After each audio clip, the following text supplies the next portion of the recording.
Okay, this is how I repaired the Garmin Forerunner. It's either 110 or 210 wristband that is not replaceable.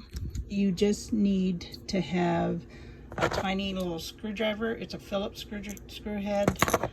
The smallest drill bit. This is a 1/16.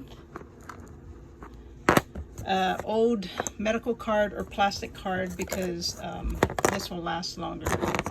And the watch band, where to put it, is a 16mm band so that it fits in the back here.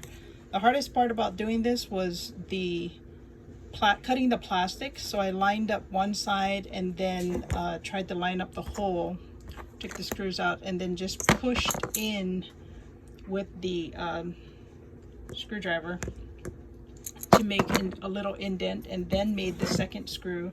And then I screwed in one side on both of the plastic pieces, then placed this watch band in, and then screwed in the second part. Because it's really snug, you can't easily slide it in there. You're gonna have to put in the strap with one screw on each side first, and then screw it in.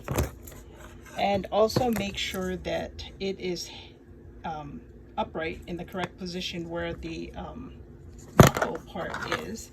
That's the top part of the face of the watch.